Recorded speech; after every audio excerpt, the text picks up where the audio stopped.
All right. Hello, everybody, and welcome to Clean Air Council's virtual Greenfest Philly, presented by Toyota Hybrids.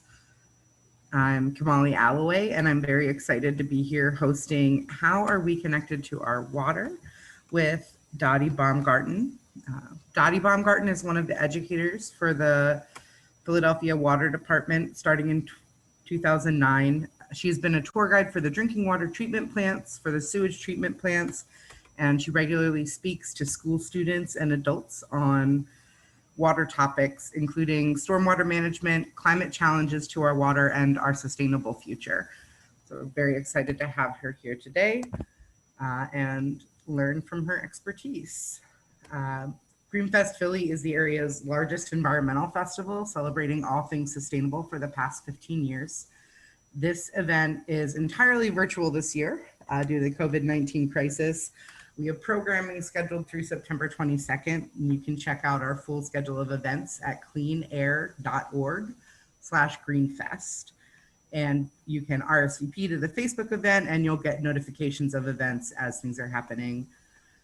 Clean Air Council itself is a member-supported organization working to protect everyone's right to a healthy environment. We have 8,000 members, which are key to ongoing work to protect public health and ecosystems. Our members really bring the passion in the fight for better environmental health protections. So we need as many folks to get involved as possible. You can take action on our action alerts that we send out, give us feedback on our programs, and help spread the word of the council's work through social media. Finally, we ask folks to consider making a donation. I'll post a link in the chat for anyone who wants to sign up to become a new member. And with that, I'm going to turn it over to Dottie. Thanks. I'm really happy to be here today. I love working for the water department because when I think about a sustainable future and I think about what the earth provides for us, I'm very aware that we have to have a reliable source of water, not just for people who have a lot of money and can pay for it, but to have a reliable source of water for everyone. And that is in the mission of the Philadelphia Water Department, to make sure that we all have reliable, healthy water to drink. So I'm going to talk about 3 aspects of how we directly connect to water. The first one, and there's going to be 3 short videos.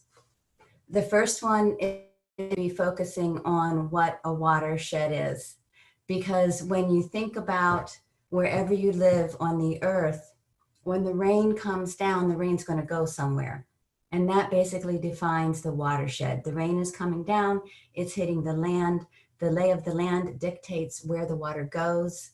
And when the water goes to the river, then we are in the land that is in the watershed of the river. You can think about it as if a dog is shedding fur.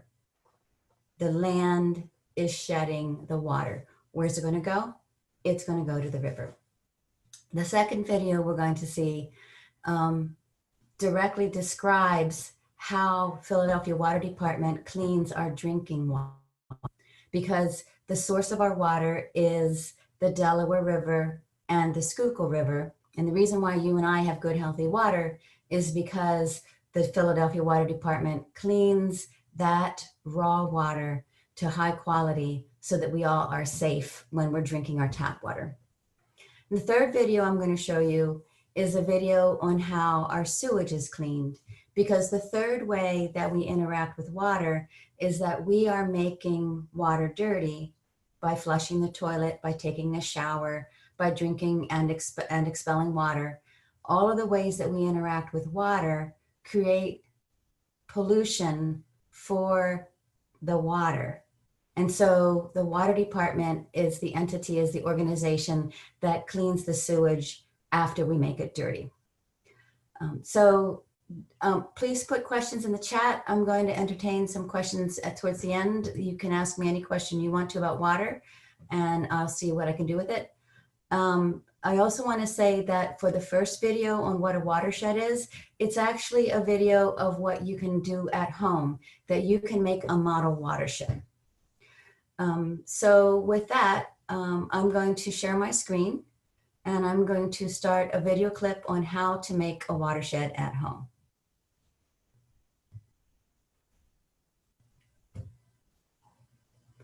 And there we go. I'm Dottie Baumgarten. I'm one of the educators with the Philadelphia Water Department. Today we're going to make a watershed at home. What you're going to need is you're going to need some crumpled paper. You're going to need something to hold it high, like a can, maybe a couple of things to hold it high, like cups. You're going to need a permanent marker to mark where the ridges are. I've already done that. You're going to need some things to pretend to be pollution. It could be chocolate, Kool-Aid, food coloring, a variety of spices, and some washable markers. You might want some tape to hold things down, and you've got of water, like a spray bottle or a bowl where you can sprinkle some water onto the model. You know that we drink the Delaware River and the Schuylkill River water, and that the water department cleans that water thoroughly. When the rain comes down on the land sheds the water down to the river. The land drips the water off downhill to where the river is. So a watershed is the land that when the rain comes down on the land, that rain goes to the river. It happens all over the world. When the land is clean, the river is clean. When the land is dirty, the river is dirty. Some pollution that could be on the land includes dog waste. So if you take your dog for a walk and the dog does his business on the land, if you don't pick it up, that's going to go to the river. Some other pollution is trash. So trash could be cans or bottles or plastic bags. It could be in a pile one place, or it could be a little bit all over the place. When the rain comes, the rain is going to carry it to the river. Pollution can be a spill from a factory. If there is a large spill in one spot, that spill will eventually get to the river if it's not cleaned up. Pollution could be salt on the road. It could be fertilizer on the farmer's field.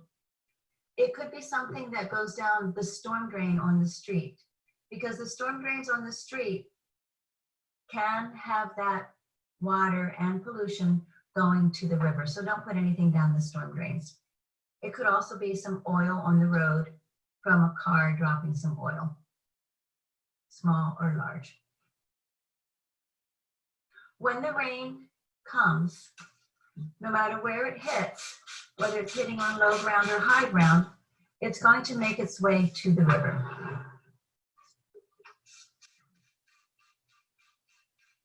That's what a watershed does. A watershed carries the rain downhill to the river, and any pollution that is on the land is going to go to the river too.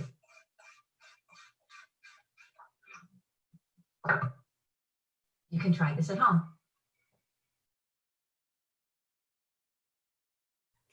Thanks for watching that video with me. So, as you can see, when there's pollution on the land, it's going to get to the river.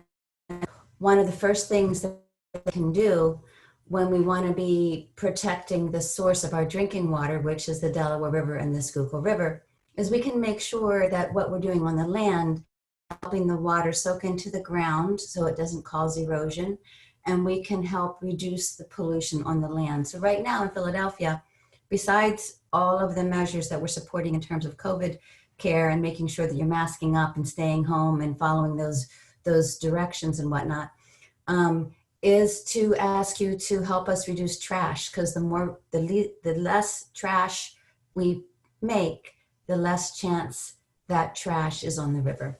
So if you have any questions, put them in the chat. The second thing that we're going to talk about in this half hour is how drinking water is cleaned. So I did want to show you one thing. When we talk about the water use cycle, we're getting our water from the river, the Delaware and the Schuylkill River. The water is pumped to a drinking water treatment plant. There's 3 of them in Philadelphia. We clean the water, and that's what this first video is going to be. The water then goes to your homes and your schools. We make the water dirty, and then the dirty water by sewer pipe goes to the sewage treatment plant. And that's going to be the 3rd video that we see. And at the sewage treatment plant, the mission of cleaning the water is to make sure that it's protected, because we take out all of the pollutants in the sewage and dispose of them and deal with them in appropriate ways, and the water back to the river. We take the water from the river in high elevation and we send it back to the river in low elevation. So we're not getting our own direct clean sewage. And so let's first look at how the drinking water is cleaned. So I'm going to share my screen. And I've got to get this one up. Sorry, let me not share. Because I got the wrong one. So now let me see if I can share it again and get the right one up. So share my screen this time. Yes. So this is the urban water cycle water treatment. Big screen, and it's ready to go. This is on the Fairmont Waterworks resource page. It also depends on the water cycle, and have added our own cycle when river water is filtered and treated at a treatment plant.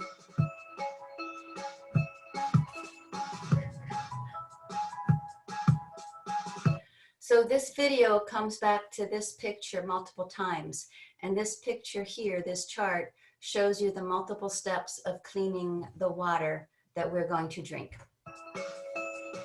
We have 4 pumps here that pump all the processed water to the water treatment plant. Our total flow is on average about 45 million gallons a day. So thousands of gallons are flowing into this intake a minute.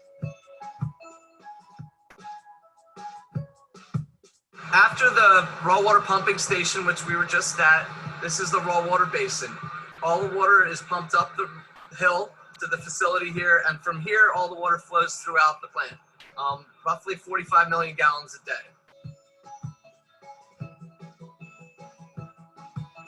Before the basin, we add the ferric chloride. That's the coagulant, that red, rusty-looking chemical, which helps the coagulation and the particles fall out of the water.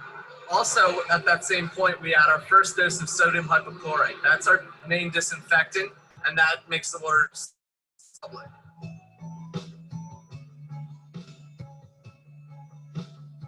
The particles goes into the flocculation basins where the particles get formed into a flock. There's a big cross collector slowly rotating 2 revolutions per hour. It's basically a big arm, and it swoops around the basin, scraping the sludge up into a center drain, which is blown down once every 8 hours.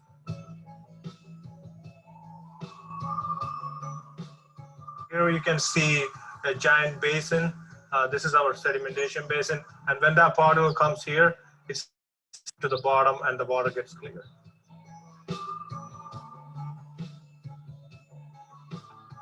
So this is the effluent weirs, and it basically collects the water off the top of the sedimentation basin effluent, which is the water coming out of the basin. And it basically lets the water slowly pour over and gets you the nice clear water without carrying that particulate you saw at the beginning of the process. At this point, all the fine particles get trapped in the filters, and then water goes into our storage. The water flows down through the filter into the under drain where the water is collected, and then all the filters flow is combined and leaves this building into the finished water storage.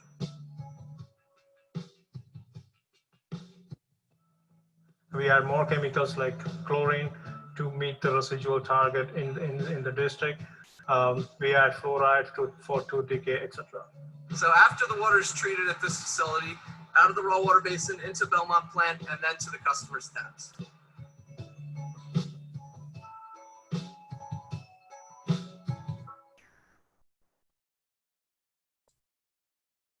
So that's a short and sweet of how our drinking water is cleaned. If you have any questions about that, put that in the chat and we'll entertain the questions at the end. So our water is reliable, is healthy. We strongly encourage people to drink tap water in Philadelphia and not to use bottled water. Hopefully all of you listening understand those issues, but if you don't, please find information about it because it is reliable to have good, healthy water in Philly. So again, our drinking water comes from the Delaware River and the Schuylkill River. It now has gone through a thorough process of being cleaned. Part of Philadelphia Water Department is the testing of water. So the Central Lab is doing multiple testing. There's testing of the water that happens at the plant. There's testing of the water where the samples are sent to Central Lab. There's samples taken all over Philadelphia to make sure that the distribution is equitable and fair and healthy all the way around. And then the water is sent to the sewage treatment plant. Let me see if I should answer this question. Yeah, in terms of the pipes coming into your house, you are responsible for the pipes coming into your house. If you have any questions about the safety of your water, you can get your water tested. There is a way of getting it done. Certainly lead in pipes in homes is one of the issues that people are concerned about. And there is certainly a way, calling the customer service hotline, you can find out how your water can be tested. So water department, when the water leaves the drinking water treatment plant, it has 0 lead in it. There is, it is high quality. It meets exceeds the federal standards 100% of the time. And we're good to go all over the city. But you're right, if you're in an older house and you have older pipes, you might want to check that out. We have in one of the water department pages on the internet, they're specifically talking about what your responsibilities are and what you might want to check out. And any other questions? Distribution pipes are fine because what happens in the we're testing them out. Okay, so I'm not an expert on exactly that question, but with the distribution pipes, so the sewer pipes are old. No, wait a minute. The drinking water pipes are older than the sewer pipes because the sewer systems came in the 1950s, while the drinking water pipes, some of them are way back, 1801 kind of thing. But they are on a regular process of being to see which ones are the oldest ones, which one needs to be redone, and there is a specific pattern and evaluation of all of them. So if there's a specific question that you have about a specific pipe or a specific area of the city, again, you, go to the customer line and track down some information there. But we are regularly checking the distribution pipes. There is no lead. If you're specifically asking about lead, there's no lead in the water department distribution pipes. Okay, I'm going to go on to sewage, and feel free to put some more questions in the chat. I will be happy to answer them after we talk about sewage. So again, just to review, we are directly connected to the water in our environment. And in our environment here, we have plenty of rain. We are in the Delaware River watershed, and the Delaware River starts up in New York State and it goes down to the Delaware Bay. And in April and May, when our East Coast area has a lot of rain, many of the reservoirs are specifically filled up in upstate Pennsylvania and up in New York in order to ensure that we have plenty of water coming down the Delaware River, so that in August, when we are in drought, we in Philadelphia and others who are using water don't have to worry about water, that we have plenty of water. So as this is different than California or Texas or Arizona or Colorado, we don't really have to worry about how much water we have.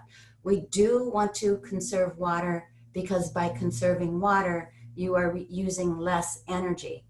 But our water is coming directly from our environment, and water department is cleaning it to high quality so you and I can drink it. And then when we use it, that water is sewage and it's dirty, and we need to clean it in order to protect the river. We're getting water from the river, cleaned from the higher elevation that we can reach in Philadelphia. And after we use it and make it dirty, we are cleaning it and releasing it to the Delaware River at lower elevation where it flows down to the Delaware Bay. Sewage that is cleaned is called effluent, and the effluent released to the river is required to be cleaner than the river. And it is also required that it is at a standard of it's fishable, it's swimmable, and it is safe to send to a drinking water treatment plant to further clean for us to drink if or when that is ever necessary. So let me start sharing my screen. And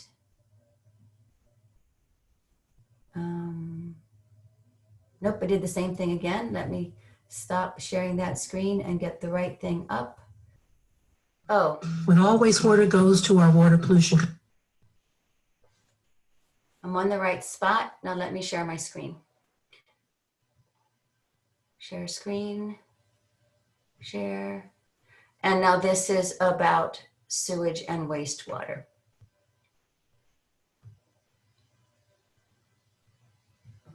When all wastewater goes to our water pollution control plant, it can be cleaned and treated before returning to our rivers.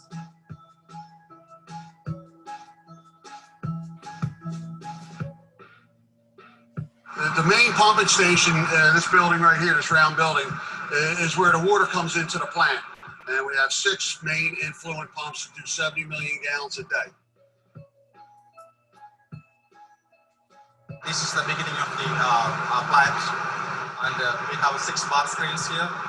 The purpose of this valve screen is to collect all the racks, all the bottles, cans. So we want to keep that out of the pumps, obviously, because the pumps can't pump very well if they get clogged up.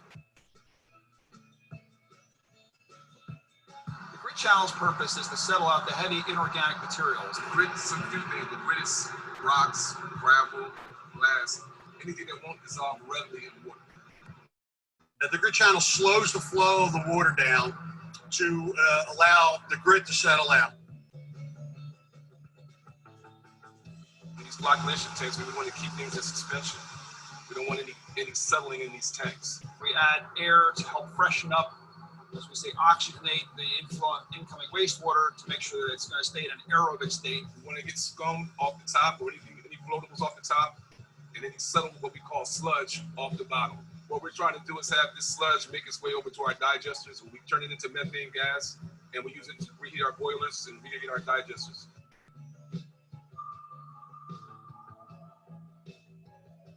So we are producing electricity from biogas that otherwise would have been wasted. So biogas comes from basically the organic material that we put in our digesters. We are making electricity that otherwise wouldn't have existed. That's the very definition of green energy. What's going on in the primary sedimentation tanks is now we've slowed the flow down considerably so that we're settling out the heavy organic material. There's no chemicals used. It's just a matter of flow and gravity. The gravity settles out with the sludge. You have the floating scum. It's the fats and colloids that sit on the top that starts to get separated here too. Prior to the Clean Water Act, most facilities were only primary treatment. And this is what you would have had at the end of the process at that time. We now have the entire secondary biological process to help treat the wastewater further. Behind me are the aeration tanks. So we use a biological process where microorganisms naturally occurring in the wastewater feed on the organics. In the primary sedimentation tanks, you can just move and settle the sludge. In this case, they're even smaller particles, so you can't really settle them. You need biological activity. They have to grow bigger, larger, and be able to form clumps. That way they can settle. So we want to make sure, we give them what they need. So just like humans, microorganisms need oxygen to respirate. Their food is the organics in the water, and we super concentrate them and create this ideal environment for them to live and respirate and grow. And in return, they treat our water. So what happens here is we settle out the white solids that are still of an organic nature, and we actually take a portion of those solids and we send them back around to meet with the primary effluent that we saw earlier. So before the effluent goes to the river to become part of the river again, We dose sodium hypochlorite to disinfect the effluent to minimize the risk of having pathogens, so that there's just enough chlorine to do the disinfection, but not enough that there would be a negative impact on the river. We were recently awarded the 5-year NACWA Clean Water Award, which demonstrates that we have had 5 consecutive years of perfect permit compliance. So that's proof of how well the plant is run and of all the hard work that's put into it by all the persons that work here. We're swimming and we're going fishing and we're boating in these waterways. And if you have water that's not treated, it's contaminated, you can actually have health risks to not only you, but also the environment around you.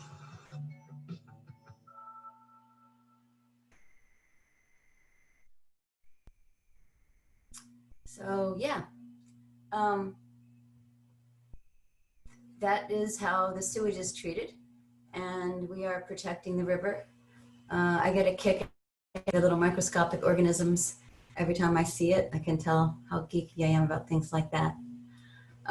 So here's a question I saw. Is there a trade-off in determining what water is returned to the river and what water is used for public drinking water, or is the case that the water returned to the river cannot meet drinking water standards but still has a higher quality than the water in the river? Okay, so what I want to point out is that cleaning the drinking water is a totally different process than cleaning the sewage. In cleaning the drinking water, you're getting the water from the cleaner section of the river. You're getting it from the Schuylkill River, or you're getting it from the northern section in Philadelphia of the Delaware River. And the water is going to the drinking water treatment plant. And the amount of water we're cleaning is based on the amount of water that's needed. So the more people use water, the more we draw water from the river in order to clean it. And so then you use the water in your homes and your schools. So in this process of cleaning the water for you and I to drink, it is not related to the sewage at all. It's water from the Delaware River or the Schuylkill River. So in this situation, what you and I can do to help keep the river clean, that feeds into the cleanliness of the source of our water.